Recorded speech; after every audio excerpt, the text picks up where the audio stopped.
So, first of all, thank you for a glorious day. We didn't know if we were going to get rained out. Of course, we couldn't have gotten rained out because the power of the love and the spirit that brought us all here today is too powerful for any little bit of rain. We all know that there are certainly lots of challenges in our world, lots of pain, lots of things we're all dealing with in our own lives and also navigating our world. But we also know that our strengths are what will get us through. And we all come here today with a connection to one special individual. I know there's a woman here that knew Robbie the minute he was born.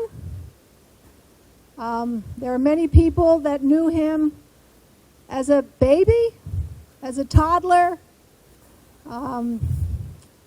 as a nephew, and of course, the Hyde family, who met him when he showed up here at age 13. That's when I met him 48 years ago when I was 15, and forged a bond that has lasted and will continue to last, as we're all going to have a spiritual relationship with Robbie for the rest of our lives. Today we're going to celebrate. We're going to hear from some of those that loved him, but we know we all loved him. And we're going to take him with us. And the greatest thing that we accomplished today by what we've built here on this campus that is all about character education is we have set up a place for a lot of people to know Robbie.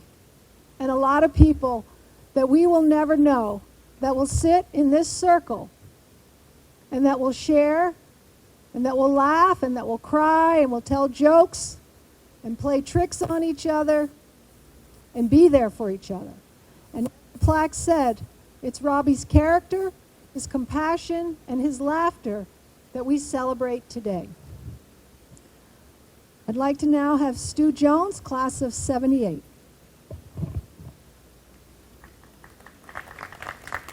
Thank you, Laura. Thank you so much. Welcome, everybody. My name's Stu Jones, classmate of Rob Schuller's. It's my job today to say thank you to the people who brought us here to this moment. The first person, of course, I have to thank and recognize is Robbie. As we've talked about, Robbie had a genius for friendship. He had a gift for bringing people together, and he's still exercising that gift today, bringing us all together, and also bringing together a community of people who've created this space in his honor where, as Laura said, his spirit will live in the conversations of young people as they learn from each other, as they appreciate each other, and as they have fun with each other. And I can't imagine a more fitting tribute or memorial to Robbie because of his great gift for bringing people together. I also want to thank the people who are responsible for making it possible to be here today.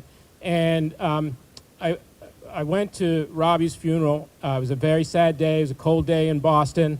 I was very moved by everyone's remarks, and I hadn't seen Robbie in some time. But after that, I went up to Scotty. I said, Scotty, we have to do something for Robbie at Hyde. And he said, oh, we're going to do something for Robbie at Hyde. And from that, and then he and Scott and Jeff Black came together, recruited me, recruited Laura, recruited Mal, and that's what led to this tremendous monument today. And it was also Jeff's and Scott's leadership gifts that have also made this possible. And there are many people here who have made a contribution. I want to thank all of you for that, and that's very meaningful. But I especially need to shout out Scotty and Jeff because it was their leadership gifts, I think, that got this thing rolling. And then, thank you, yes, thanks. And then, of course, not least, I have to thank Cousin Laura because when we came to her with this idea of doing something, she embraced it. She absolutely fueled the idea. She made it clear how this could work. And Malcolm also, thank you, Malcolm. But really, everything else you had going on in the last 15 months with COVID and running a school and all the challenges, you gave so much time and thought and care to this issue. I sometimes, on these calls we were on, I sometimes worried that we were taking too much of your time away from the school, but really, Laura, thank you so much. You know, I don't think, and correct me, I don't think Hyde School's ever done anything like this before. This is really a unique thing. And again, I think it's because of Robbie's unique spirit that this was possible. So thank you very much. Now it's really my honor and pleasure to introduce my classmate, Scott Birchie.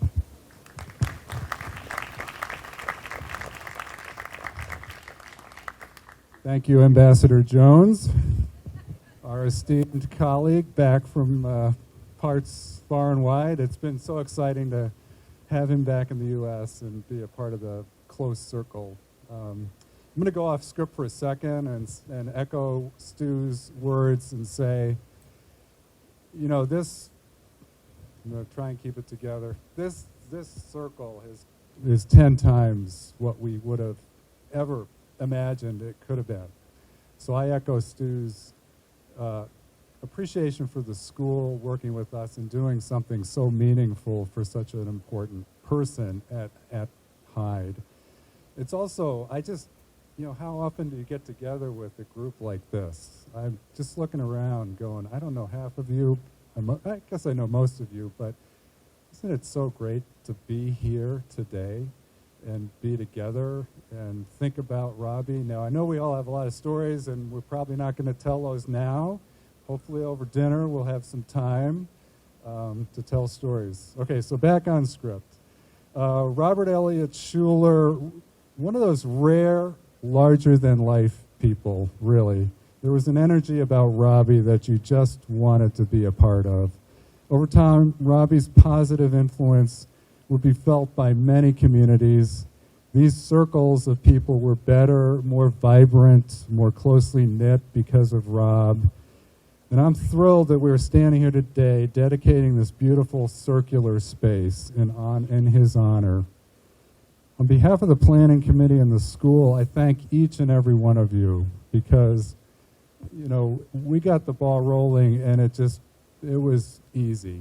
You know, it was easy because everybody came together. And I also thank you for being here and being a part of this event. I think this is going to be an event that I'll remember for.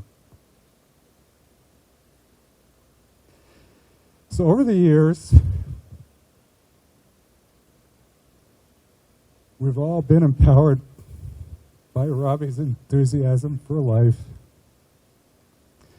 And I look out at you today and I say thank you for helping us capture some of Robbie's magic in this fire pit circle. Our hope is that the circle will energize future generations. Okay, I think I got through most of that. All right, now I really want to, you know, put a shout out to the family, and I'm going to introduce everyone who's here from the family. And Susan Stahl is going to help me if I get off track. Barbara Schuller, you know Robbie's mom. Everyone knows Robbie's mom. I will say Barbara was a mother to all of us. We love the Schulers, and Barbara was our mom, you know. You're all of our mom. And so Barbara was literally the first check that arrived. And, you know, the family, you know, came through. We ended up, our goal was 100,000. We raised north of 126,000. So that was far exceeding our expectations. Let's see, Blake and Olivia, Robbie's daughters, who will be taking a special part in this ceremony in a few minutes. Blake's mom, Britta.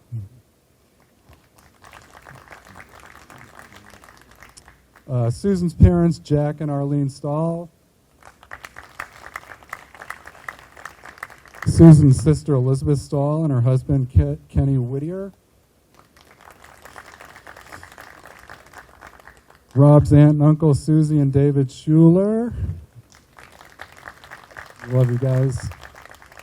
And their daughter, Elizabeth Schuller, and Elizabeth's girlfriend, Timothea. Susie and David's son, Peter Schuller, and his wife, Lauren. And their beautiful daughters, Carmen and Jordan. Thanks for making this trek. Robbie's nieces Stephanie and Elizabeth Kennedy. Robbie's cousins Mark and Paula Schuller. Robbie's close friend Mark Pichet and Laura Shrewsbury. Sorry, I should have practiced that one. And cousins Rusty and Sue Goldstein. I think I've gotten everybody. So Barbara is going to step up here and say a few words and speak on behalf of the family. So Barbara.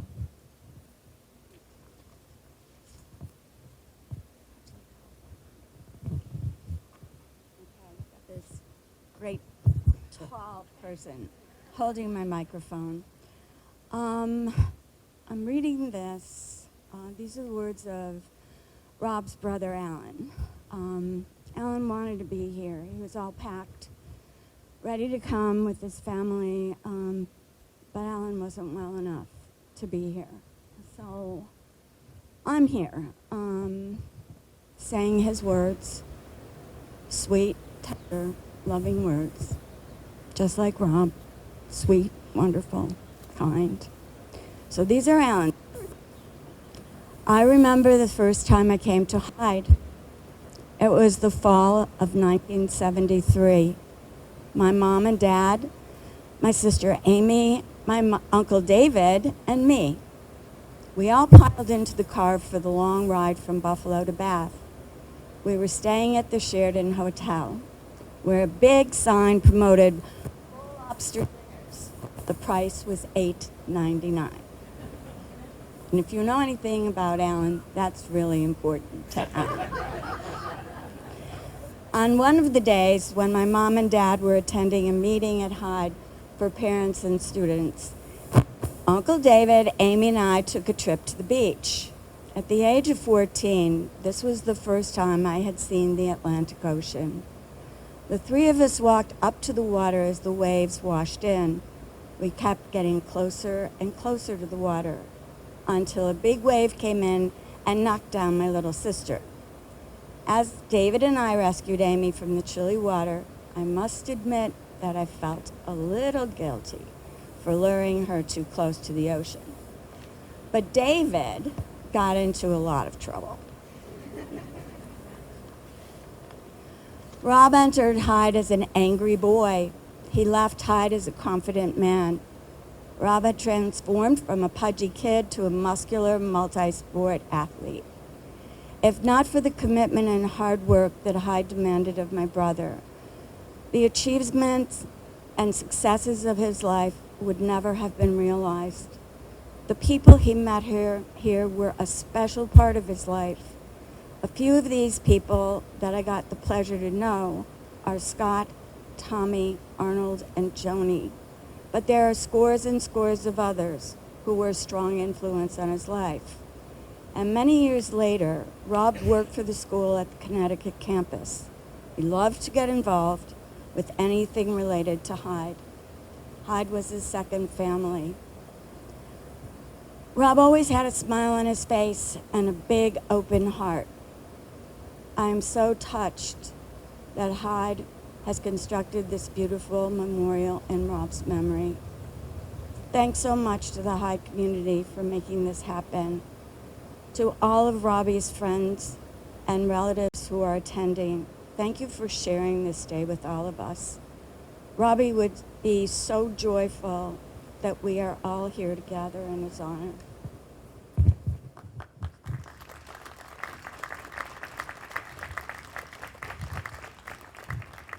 Okay, I think this is the Olivia and Blake show, their time. They're going to go turn the fire pit on for the first time. So, I guess I'm your entertainment. Well,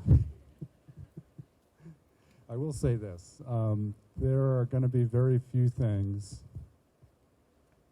that mean more to me than doing this. And so I thank my wife, Jeannie, and son, Wes, who traveled from Michigan, because as soon as we started to talk about this, it was like, we've got to do this. So, okay. I think Shall we?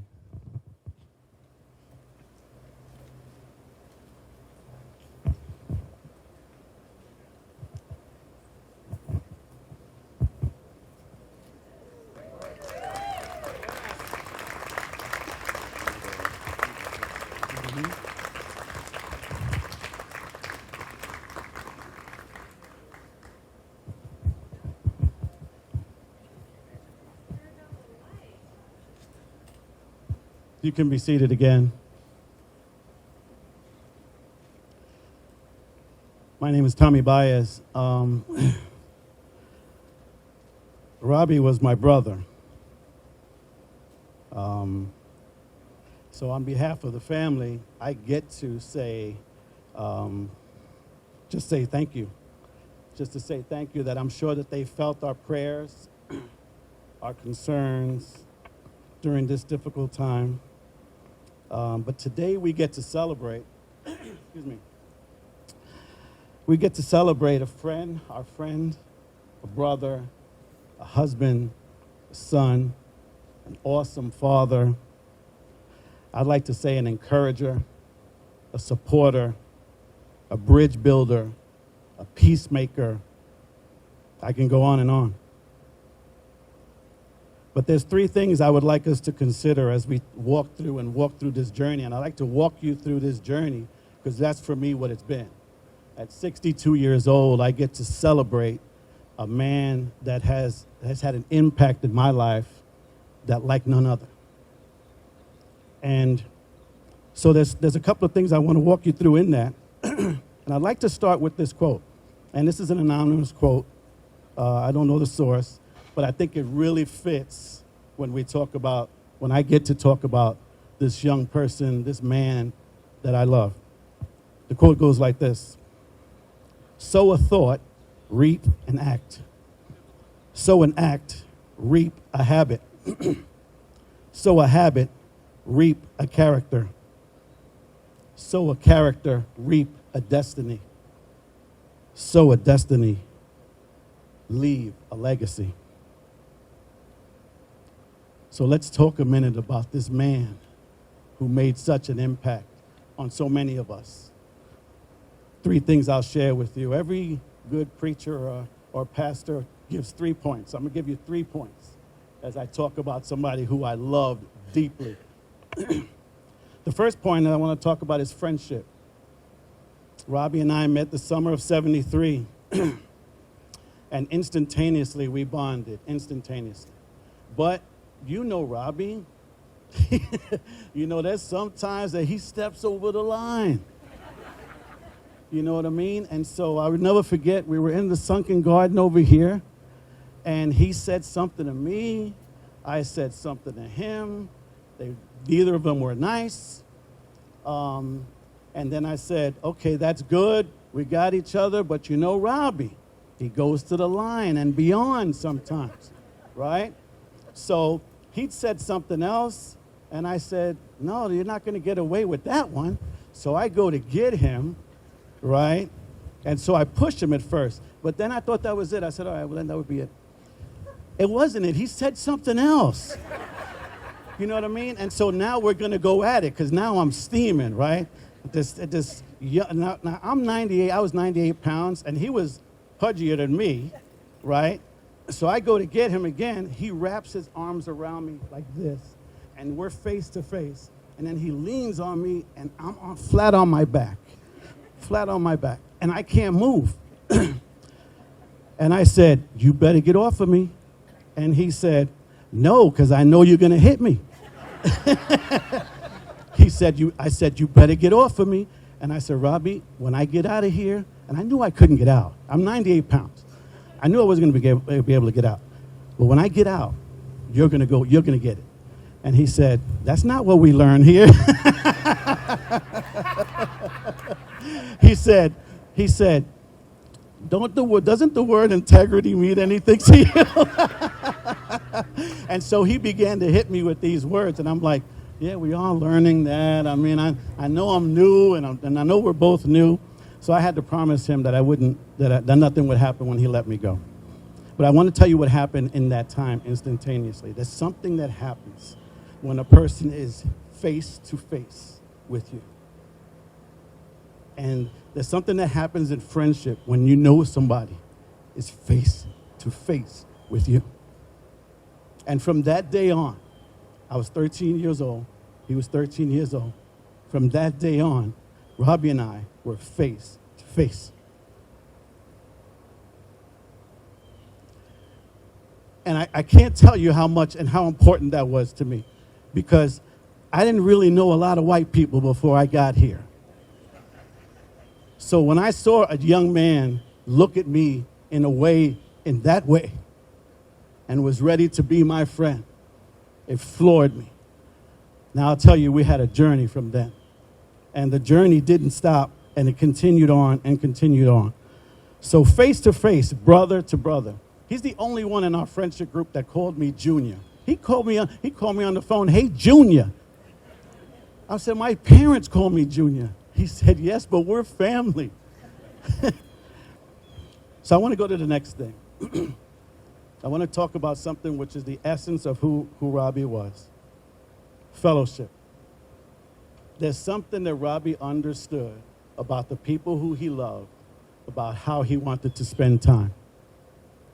And that connected another bunch of people that now, today, the core of who we are and the core of our friendship. I tell you, I'm looking out at people and looking in the faces of men and women in this group here, and feel a tremendous sense of fellowship and family like none other. And Robbie was the impetus of that. Robbie loved people, loved community in every aspect, whether he was doing it with us, whether he was doing it at the day camp, that camp that he did not miss. You know, when you would call him and you wanted to do something in that camp, it was scheduled, that camp to go on. It wasn't during that time.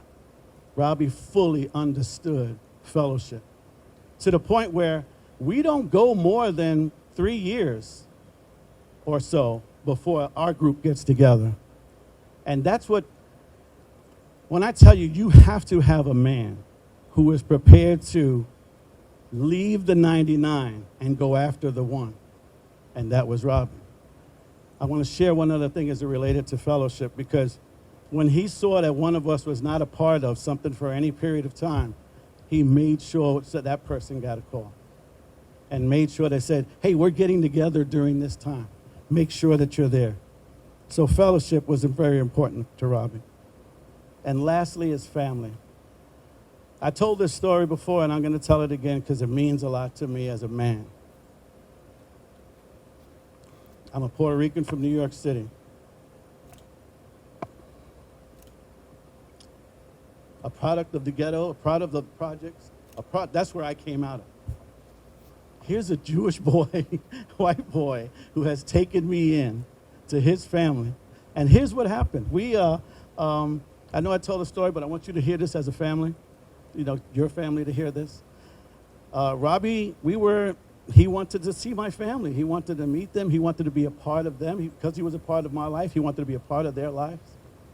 But I was ashamed at that time. You know, I lived in the projects, and, you know, people peed in the stairway. People peed in the elevator.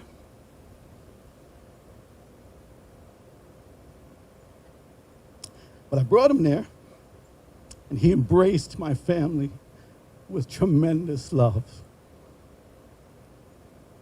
The circumstances had no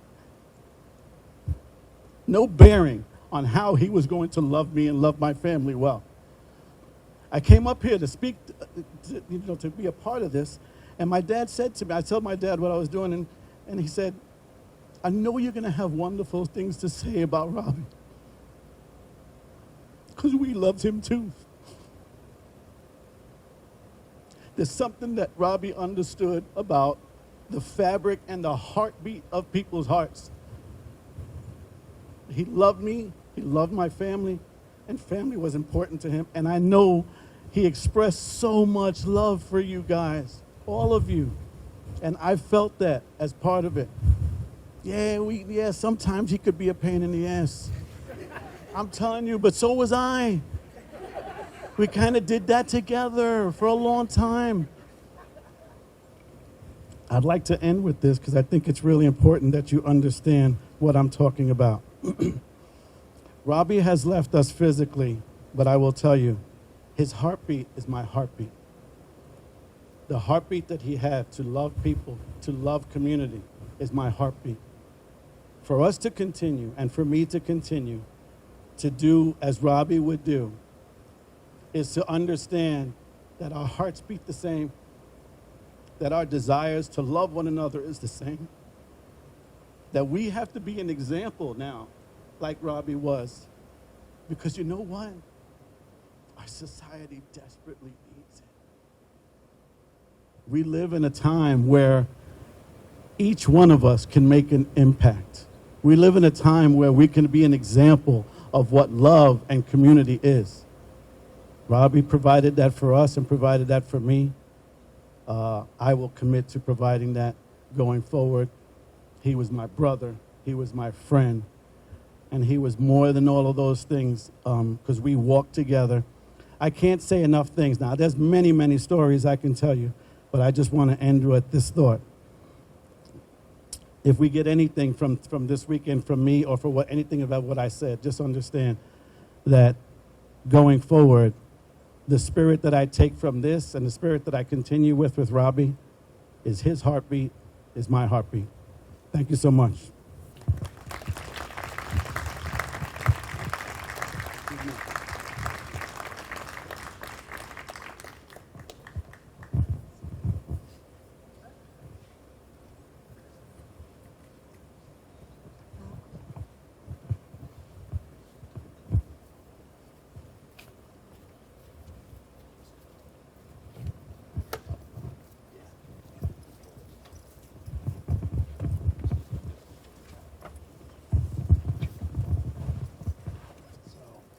Sharing this mic, is that okay? Okay.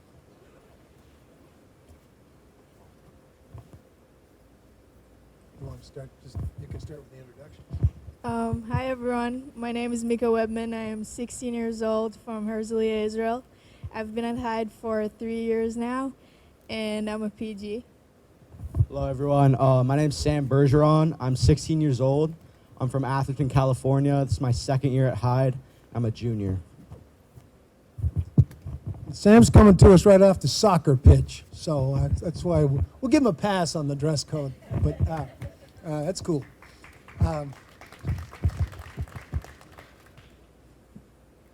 Rob was in America. I'm Malcolm Gall, class of 1972.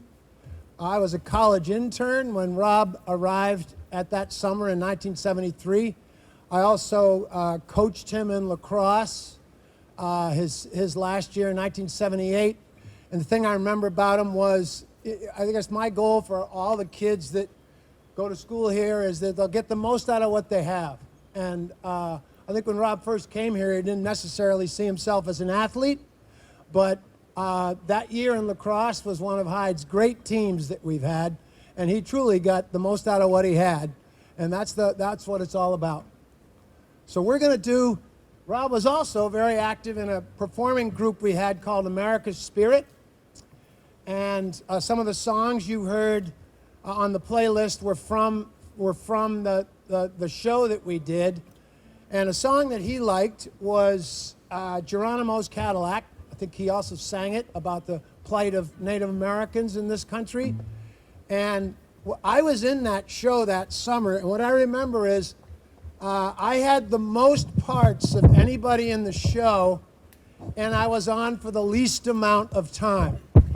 I had just about 15 costume changes, and they would let me walk on and walk across the stage as something. I never got to sing, so I'm going to steal that moment now and sing Geronimo's Cadillac with these three.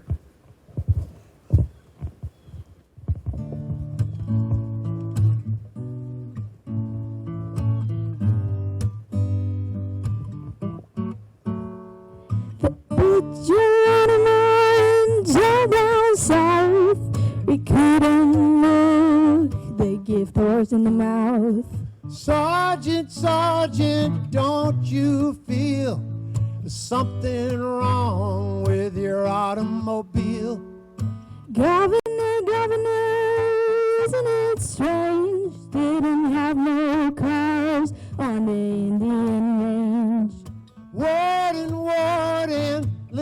to me. Be brave and set Geronimo free. Oh, boys, take me back. I wanna ride in Geronimo's Cadillac. Oh, boys, take me back. I wanna ride in Geronimo's Cadillac.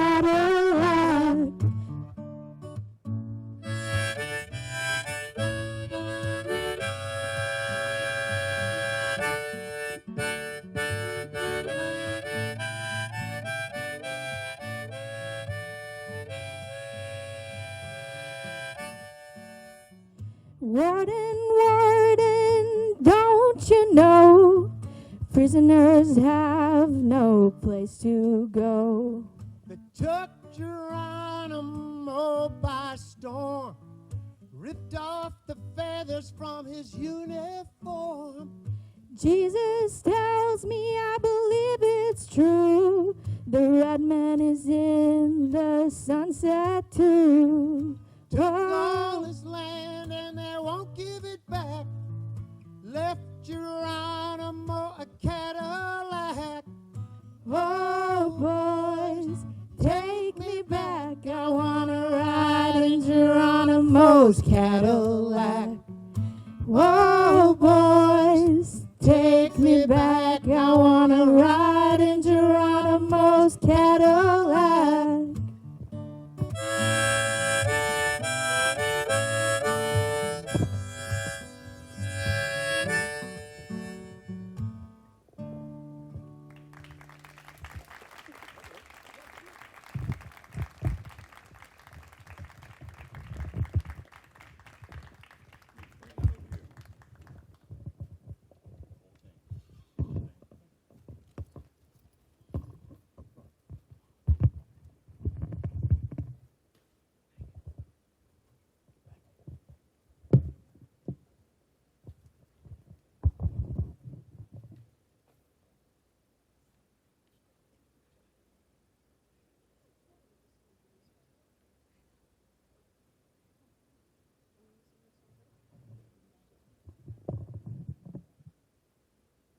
I'm Lori Hurd.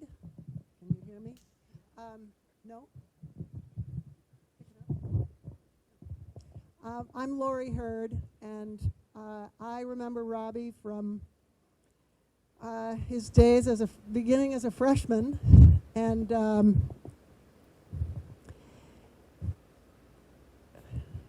it's a pleasure to be here today and to sing this.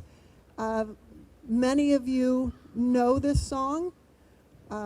With all of the songs that we did in America Spirit, this group, we were trying to figure out something we could sing, and we landed on this one because as some of you, we had to learn it, had to remember it, and sing it all together, find time to get together. So this song, we knew that it's embedded in our brains from how many times we did it. So also we were hoping that you all would join us when we get this rolling.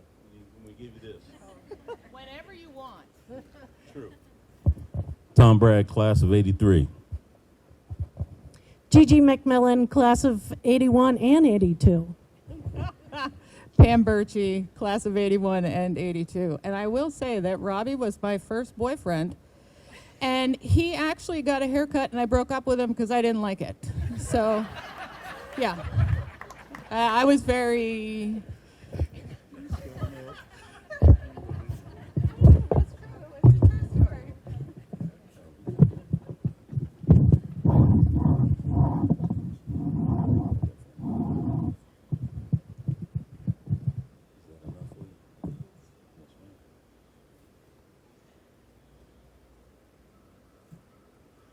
Sometimes in our lives, we all have pain, we all have sorrow, but if we are wise, we know that there's always tomorrow.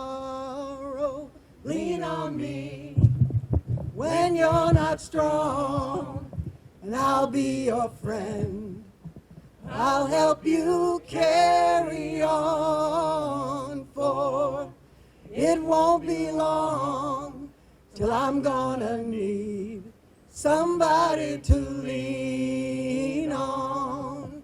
Please Swallow your pride if I have things you need to borrow, for no one can fill those of your needs that you won't let show. Just call on me, brother, when you need a hand. We all need somebody to lean on. I just might have a problem that you'll understand.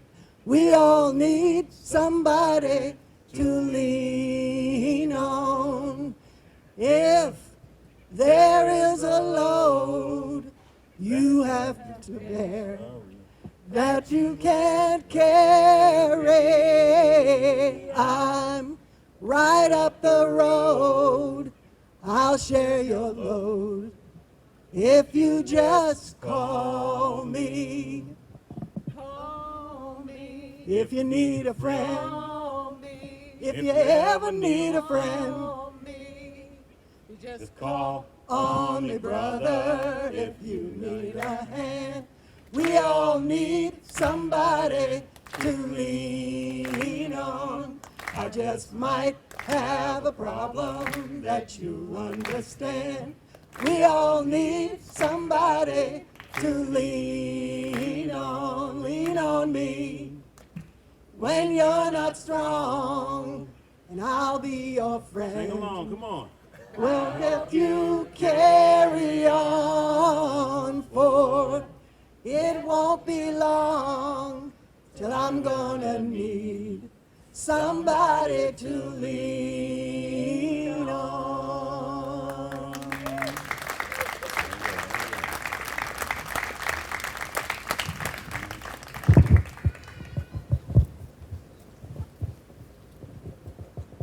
Thank you, guys. That was great. So before we do our final wrap-up, I just want to let everyone know that following this, we will have the Schuller family. Please stay in the center. We want to get a few photographs.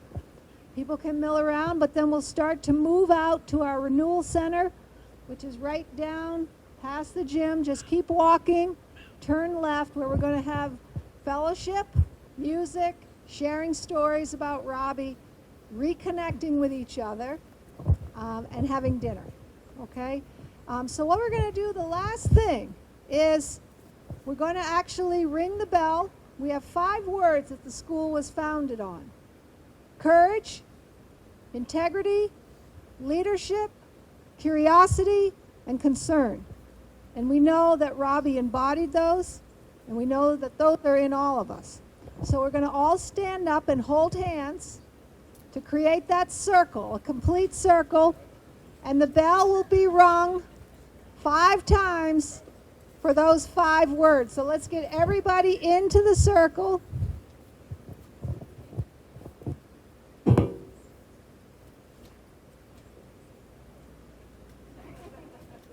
Everybody connected. Connect.